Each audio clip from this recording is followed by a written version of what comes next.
Okay, welcome back. We now have our final session of the day, a conversation on FHIR, as in FHIR is the way forward. We want to thank our friends at WellFrame for partnering with us on this session and the Interoperability Virtual Day. Once again, I would like to welcome onto the virtual stage Mark Haglund to kick off this final discussion. Mark. Thank you so much, Matt. It's great to have you all back. As I like to say, all of you who are here now and in the future, I greet you.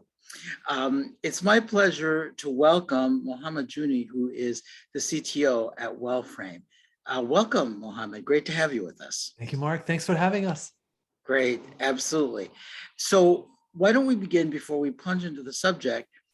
Tell us a little bit about yourself, your role at WellFrame, and WellFrame's connection to our topic, and then we'll plunge in.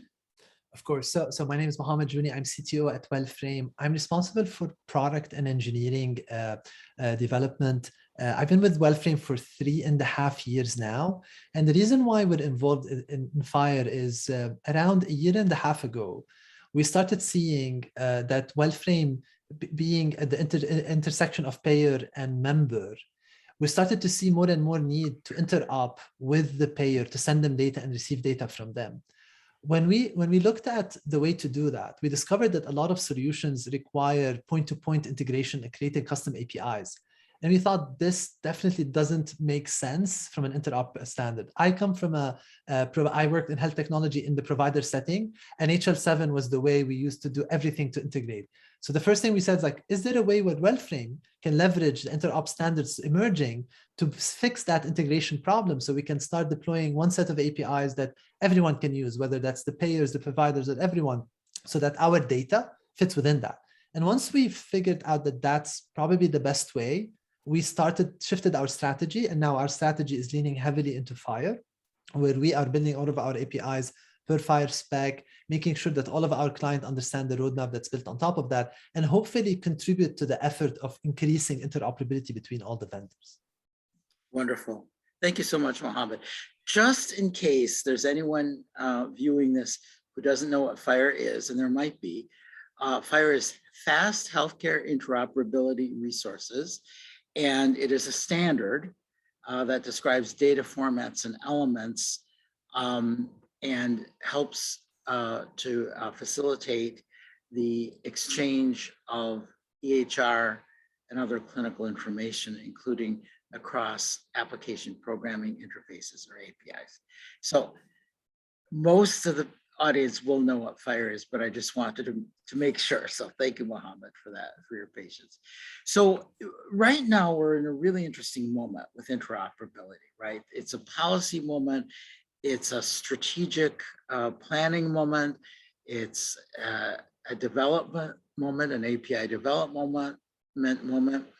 And it feels as though we're at a kind of inflection point to me, right? So much has been talked about how we're going to get to the next stage of interoperability. Well, to begin with, Mohammed, why don't you tell us a little bit about some of the capabilities of FHIR in this context that our audience should know about, and I know you're an expert on. Yeah, so to think about FHIR a bit, just maybe worth looking at the history. So FHIR is here effectively replacing a standard called HL7, which is Health Level 7. This is a protocol that's used between health information systems, primarily in the provider context, where any system around billing, discharge, anything that supports clinical use cases. This was the standard for interchanging information. And the reason why that was needed is because in the hospital setting, you have so many different systems, supply chain systems, billing systems, labs. They needed to talk the same language. Otherwise, that system wouldn't be able to scale. So HL7 was adopted. The challenges with HL7 is it's a bit of an oldish protocol where it doesn't adhere to new best practices around having HTTP access, RESTful access that supports caching and other capabilities that just basically makes it easier to interact with this data. Now, FHIR, the first step, what it did is basically made it easier to create certain resources and define what those resources and data are. So for example, a patient record has a specific set of attributes that once you follow the FHIR standard, you know that if you're going to talk about a patient, you're going to have to fill this data when you're sharing it with a vendor. The beauty of that is now everyone speaks the same language and everyone knows what that schema is, and it reduces. The other thing I would add is any ecosystem where you want to enable innovation on top of data, you have to make sure that there's an easy way for different constituents to talk to each other in the same language. This didn't exist really before FHIR, and some of the, I'm sure we're going to dive into some of the regulation that's enabling some of that. Yeah, thank you. A lot of people won't fully have understood that before. So tell us, Mohammed, what is your interpretation of how the 21st Century Cures Act will interact with the development of new APIs and the sharing of data? Yeah, so that's an awesome question, because to understand the reason, we should think about the problem that we currently have from a health technology perspective. If we look at patient data, which if we want to drive innovation for patients across the US, you want to make patient data easy to access and easy to move around, not just within an organization, but across organizations, so that you create an ecosystem of disruption and innovation on top of that data, where new startups and companies can think of ways to use that data for the benefit of patients. That there was never an incentive really for various different institutions to do that. Payers didn't have a reason to invest in this, to publish that data and give it back to patients. Mm-hmm. Providers didn't have an incentive to give that data. So because that incentive didn't exist, data was siloed, which meant that you couldn't access it, you couldn't build on top of it. The Cures Act, what it did, and some of the regulation around not blocking data, is now these institutions are mandated to give patients access to their own data. Right. So by doing that, now I have control over my data in that institution. I can pull that data and share it with anyone I want that I can share with, which means now you can start seeing an ecosystem of solutions that come and offer services to the patient, that ask for their data and give them back something in exchange for that, which can only increase innovation and help us tackle some of the challenges we see in healthcare overall. Absolutely. And in addition to the Cures Act, we also have the mandate that came out of CMS 2 years ago, March, where health plans first and now hospitals have to be transparent and have to be ready to provide data to plan members / patients. How does that also interact with this? So that is definitely needed to be able to unlock this, because you want to create the right incentives for both the payers, the providers, and any institution that has that data. And what's nice about that mandate is now it ensures that the right incentives are there. Maybe a follow-up to that is, if we had that mandate, but FHIR didn't exist, then people would be struggling to understand what should we use, what way should we align on to change data. But because FHIR was also evolving and growing, this came as a natural solution for how do you meet that mandate. Exactly. So now let me ask you a little bit about FHIR in the context of quality reporting and measurement in healthcare, especially with regard to health plans' ongoing evolution of the development of quality measures. How do you see that moving forward? So one of the biggest challenges that usually payers faced when trying to implement these quality measures is access to data. A lot of time it was these payers had to talk to members directly, ask them whether, for example, a gap was closed, they schedule a visit, what was the lab result, or stuff like that. Right now, with these non-blocking mandates and with the Cures Act, what this allows is now you have easier access to the data you need to track these quality measures. You can create a more holistic picture of the member, which means understanding them more, which means personalizing intervention for them more, which means probably driving higher impact and outcomes for those quality measures. That'll be great, actually. Members will benefit. One of the big concepts in all of this is the idea of data de-siloing. How would you define that, and what does it mean in the context of our conversation right here? Yeah, and it's interesting from what we see. What's funny is it's not, the silos don't just exist between organizations. So if we think in the past, providers had their own data, they're protective of it, they don't want to share it. That's one silo. Another silo is inside of, let's say, payers, where they have their data, they're protective of it, they're not sharing it. But what's interesting is from experience, what we've seen is even inside of those organizations, certain departments might have silos that makes it harder inside those departments to interact and collaborate. So, and to be honest, in our perspective, data siloing is both between those different organizations, but also inside of those organizations to make sure that it's easy to exchange and discuss that data. Yeah, it's wild. Health plans and providers as organizations evolved and grew up siloed, right? 100%. And we're trying to connect everybody finally at this Yes. point.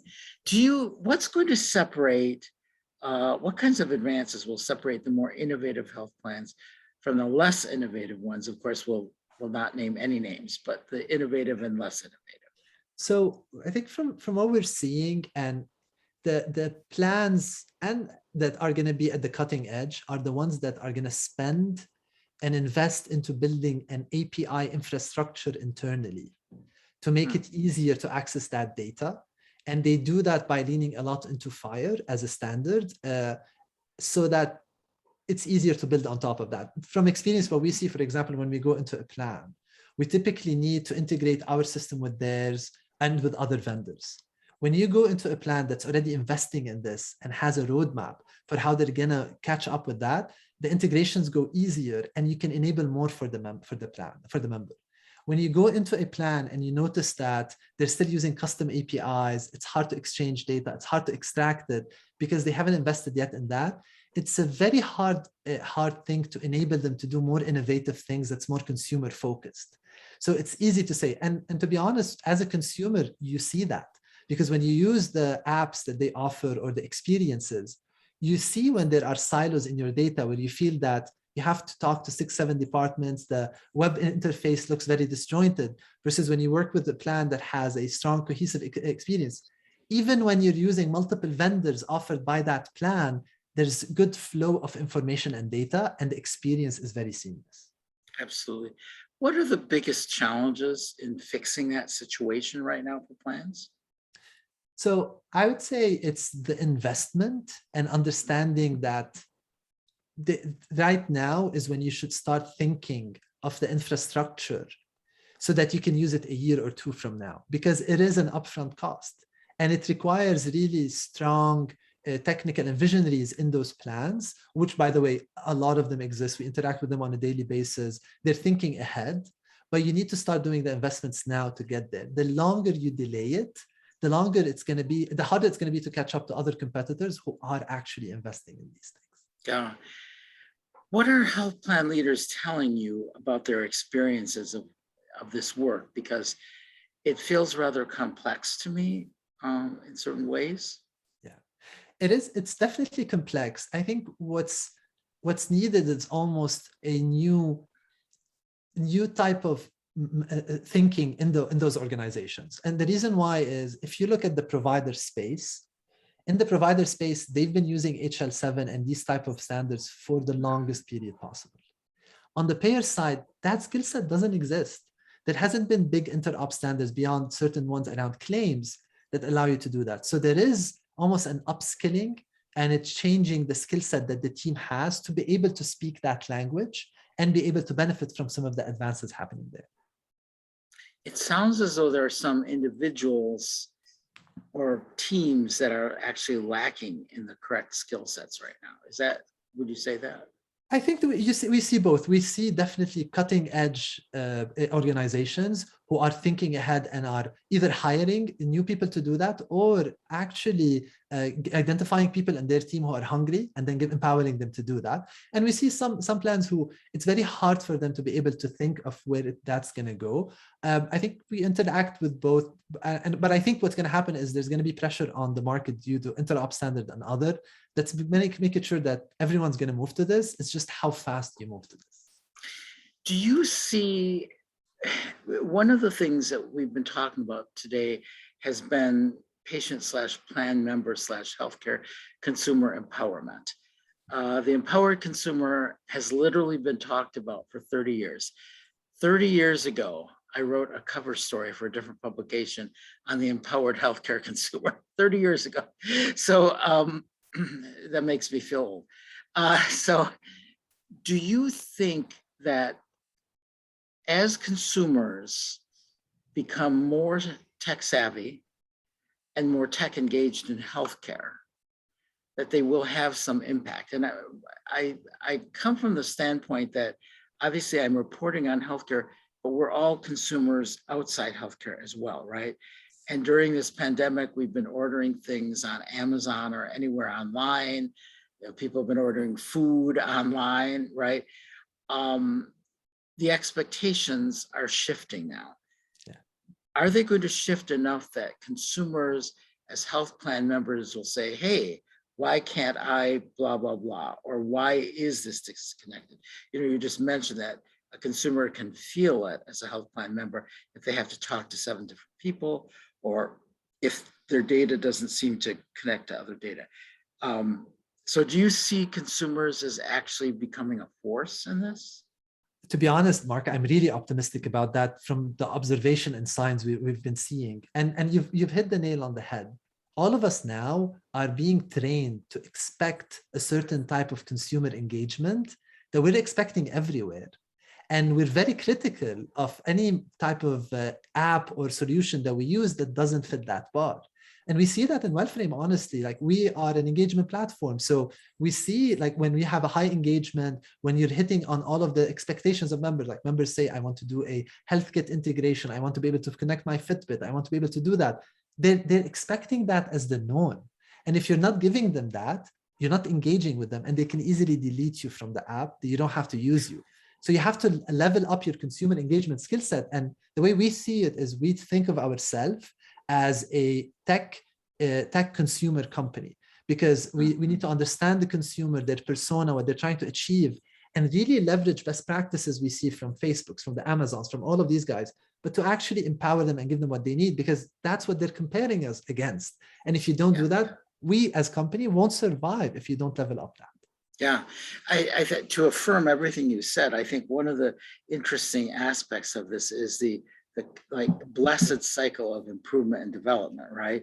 So you find out what consumers want. First of all, you try to really find out what they actually want.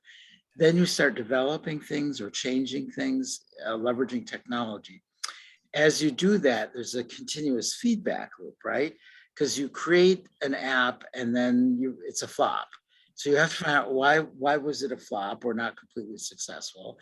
And I think one of the interesting aspects in the health plan world compared to the provider world is the health plan members are still a little bit cautious in some ways, right? They're a little bit more suspicious than with their providers. They're always wondering, well, why do they want this information? Why am I asked to engage in this survey? You know, what information is being collected? How do health plans bring down that level of caution on the part of their plan members and truly engage them using the technology in affirming ways? Like, how do they change it from, oh, look, I'm getting this ridiculous survey, or they're trying to get me to try an app and I'm just not interested. How do you change that kind of dynamic into, wow, I'm really looking forward to seeing what ABC Health Plan has to offer me today? So Mark, it's awesome that you say this, because one of the things I'm personally passionate about is, for example, when we do our NPS scoring, we sometimes see members say, I feel more supported by my plan than my doctor's office. Mm-hmm. And it's a simple reason. From an incentives perspective, plans are more incentivized to take a longitudinal view of your health and make sure that over your lifetime, you're healthier, you're more taken care of, because the more they do that, the better they benefit, like economically and correctly. Because of the fee for service, providers want to do the same thing. The challenge is the fee for service incentive means they're trying to take care of you and then take care of you. The best of both worlds is when you combine both, when they're able to collaborate. What we've seen is when plans treat the member and actually are there for them, the engagement shoots up. For example, when you identify that someone is going through a transition of care and has a need, and you're there for them, you're reaching out to them, you're giving them data and material in a way that understands their person and what they're trying to accomplish, and shows that you've spent the time to understand who they are, kids, their needs, and you're not asking them for the 7th time what they're trying to accomplish, what their goals are. They value this. They feel like you're actually taking a long-term view of them, and they develop a relationship with them. And we're privy to these relationship that emerges because you have these clinical teams at these plants taking care of members, and you see them almost become friends because they are there and they're acting on any feedback and learning. But by the way, that requires the human touch too, to be in the loop. You need the clinicians, you need the care, you need the providers to be involved, but also you need the technology to support scaling that for a big population where you won't be able to scale just the staff to support that. Hopefully that makes sense. It totally makes sense. And what it triggers a kind of a set of thoughts in me, because the area of truly fertile ground, in my humble opinion, IMHO, is plan members with chronic illnesses, right? One of the challenges has been, care management and population health management have been evolving forward, and that part is good. How do we take care of patients/plan members with multiple chronic illnesses? There are so many, there are tens of millions in the United States. There are tens of millions of people who have CHF, chronic congestive heart failure, diabetes, and COPD, lung disease, at the same time. And the potential there, if you can break down silos, is for real plan member engagement, right? So we always call the patient Mrs. Smith. So Mrs. Smith has CHF, COPD, and diabetes. Rather than like all these kind of random nurses calling her, right? And she's like, who are you? What are you? To be able to interact with technology could really be great. And she might really enjoy it. At one point, you might be sending an educational video, or some literature, but through the phone or through your app. And she could also be messaging her care managers. What will it take for health plans to be able to crush the interoperability problem and be able to interact with that Mrs. Smith? So that's such an awesome question, because this has to happen for the consumer experience to really get to where it should be. One of the biggest challenges is siloness of the member experience in the organization. What I mean by that is, if I'm a member and if I need to do something, every time I need to talk to a different department in a plan, that creates an abrasion of the experience. And I feel like I need to follow you to do something. Versus if you're able to collapse all of that experience into one front door and say, if you have a question, you ask a question, we will figure out who to route it to, how to do it. And you have a very high first response and resolution rate. That's fantastic. And by the way, it takes once for that member to need something, reach out and love the experience, to be hooked on that experience. But that requires changing the service model, breaking the silos between the departments, making sure they're exchanging data, making sure there's a quarterback for the patient, and that technology is enabling this in a way that doesn't overburden the plan, where if you tax a lot of people in doing this, the service will deteriorate over time. Yeah, exactly. I remember 25 years ago, a pioneer in a medical group, they were developing what was then called disease management. We now call it care management or population health management. And this physician said to me, I had a lady come in the other day who literally had a paper shopping bag full of medications. Yeah. She was a Medicare patient. She was essentially doing self-care management, but she was doing it herself, right? Her entire experience of the healthcare system was friction, right? Like there was no frictionless. And I think the potential there is truly great. Would you agree that we have to shift from that scenario, I mean, that to me seemed dramatic. The lady, apparently the patient had a paper shopping bag filled with medicine bottles. She couldn't keep track. So she just carried this bag around. And every time she had a doctor's appointment, she just kind of showed them the bag of the bottles. I mean, that's like dystopian. So fortunately, in most cases, we moved away from that. Where are we headed now? So honestly, we're optimistic. I think if we paint a picture of the future where we think everything now in place is going to lead us to, you're going to have a strong patient and member experience where the patient feels supported by the care system, but where behind the scenes, the provider and the payer are collaborating together to give the member and patient the best support.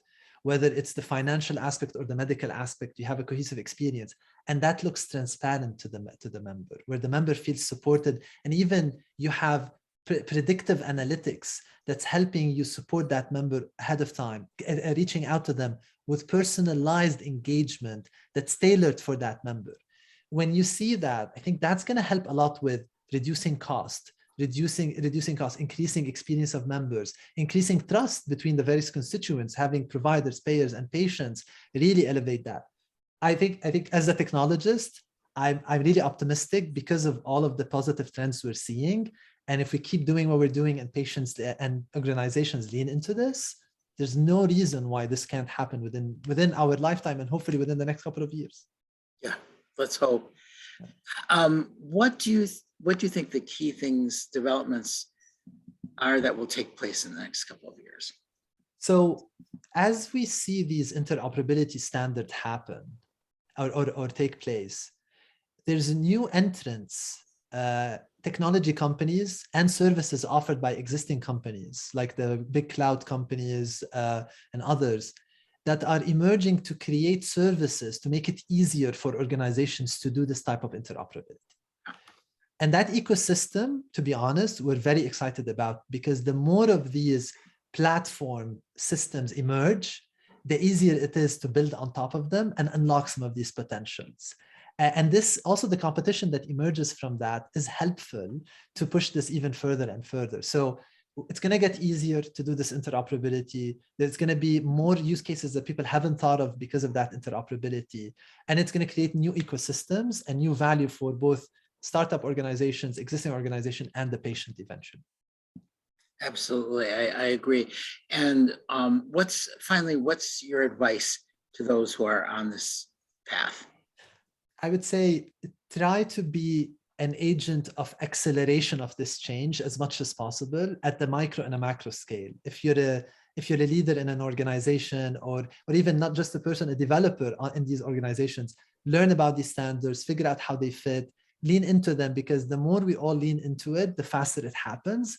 And the more everyone benefits from us, both from as people who are interested in improving healthcare, but also as users of that healthcare system ourselves, where we will benefit a lot from these innovations as we grow older. Yeah, I absolutely agree, Mohammed. And I think that, wow, if health plan leaders really want to distinguish themselves in their competitive marketplaces, here's an area to do it.